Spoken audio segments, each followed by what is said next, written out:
ইফতারিতে সবসময় বেগুনি পেঁয়াজু না করে একটু ডিফারেন্ট কিছু করতে পারেন। আমি গ্যারান্টি দিয়ে বলতে পারি, চোখের পলকেই প্লেট হয়ে যাবে খালি। আমি এর আগেও চিংড়ি মাছের এই কাবাব বানিয়েছি, এত মজা হয়েছে বলার কোনো ভাষা নেই। আসসালামু আলাইকুম। এখানে আমি কিছু চিংড়ি মাছ নিয়েছি। চিংড়ি মাছগুলিকে এইভাবে বেছে নিচ্ছি। ছালগুলি উঠে নিলাম প্রথমে, তারপরে এই মাছ বরাবর এইভাবে কেটে এখানে একটা রগের মতো থাকে, এটা বের করে নিব। কালো রগের মতো থাকে, এটা খাওয়া যাবে না, যার জন্যে প্রায় চিংড়ি মাছই এগুলি থাকে, বেদায় এগুলি বের করে নিতে হবে। আর মাথার দিকটা, যে মাথার দিকটা একটা ময়লা থাকে, সেই ময়লাটা বের করে নিতে হবে। ঠিক এইভাবে আমি আরেকটাও দেখাই দিচ্ছি কীভাবে চিংড়ি মাছটা বেছে নেবেন। প্রথমে এই যে চামড়াগুলি উঠায় নিতে হবে, আর লেজটা আমি আস্তে এইভাবে রেখে দেবো, লেজটা কাটি নাই। এইভাবে মাছ বরাবর কেটে রগটা বের করে আর মাথাটাকে ময়লা থেকে বের করে নিতে হবে।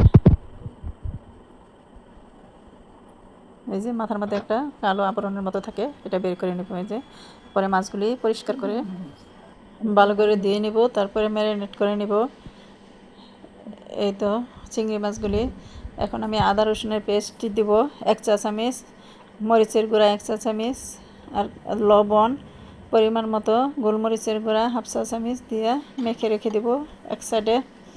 এদিকে আমি কিছু চিংড়ি মাছ ছোটো করে কেটে নিছি, ধনিয়া পাতা আর কাঁচামরিচ নিছি 5-6টা, সামান্য আদা আর রসুন নিছি কয়েক গলা, আর 2টা পেঁয়াজ নিছি। সবগুলো একসাথে চপ করে নেব। পাটায় বেটেও নিতে পারেন আদা বাটা করে, আর আমি ব্লেন্ডারে চপ করে নেব। এটা যাতে পেস্ট না হয় সেদিকে খেয়াল রাখতে হবে। আমি আদা বাটা করে নিতেছি। এই যে আমার চপ করা হয়ে গেছে, ঠিক এরকম হবে। আমারটা কিন্তু পেস্ট হয় নাই, খেয়াল রাখতে হবে। এদিকে আমি ছোটো বড়ো 4টা সিদ্ধ আলু নিয়ে নিছি, এখন গ্রেট করে নিচ্ছি সেই চপগুলির সাথে। এই তো গ্রেট করা হয়ে গেছে। এখানে আরও কিছু মশলা অ্যাড করে নিচ্ছি। হলুদের গুঁড়া দিয়ে দিলাম 1 চা চামচ, আর জিরার গুঁড়া 1 চা চামচ, গরম মশলার গুঁড়া 1 চা চামচ, চিলি ফ্লেক্স দিয়েছি 1 চা চামচ, লবণ 1/2 টেবিল চামচ, আর 2 পিস পাউরুটি নিয়েছি গুঁড়া করে, আর দিয়ে দেবো এখন একটা ডিম।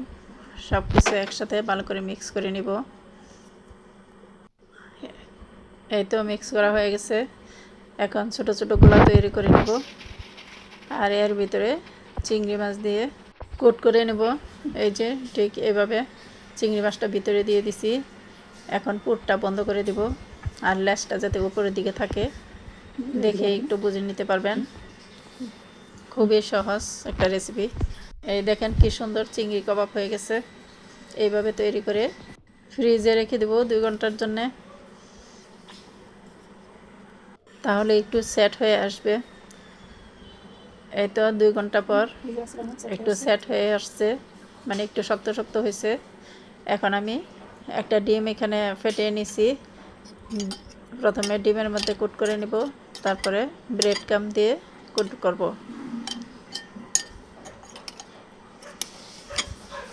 চিংড়ি মাছের কাবাব বলে কথা, এটা তো সবাই পছন্দ করে। আপনি চাইলে এইভাবে ডিপ করে ফ্রিজে রেখে অনেক দিন পর্যন্ত খেতে পারবেন। এই তো এইভাবে আমি সবগুলা কাবাব তৈরি করে নিয়েছি।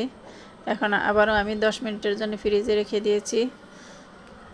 এখন ফ্রিজ থেকে বের করে ডুবো তেলে ভেজে নিব। প্রথমে আমি তেলটা গরম করে নিয়েছি, এখন তেলে কাবাবগুলি দিয়ে দিচ্ছি। মিডিয়াম লো হিটে ভাজতে হবে। 5 মিনিটেই আপনার কাবাব রেডি হয়ে যাবে।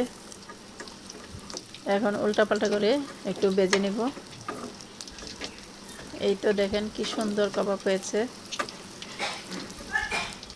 আমি এইভাবে সবগুলা কাবাব ভেজে নিব।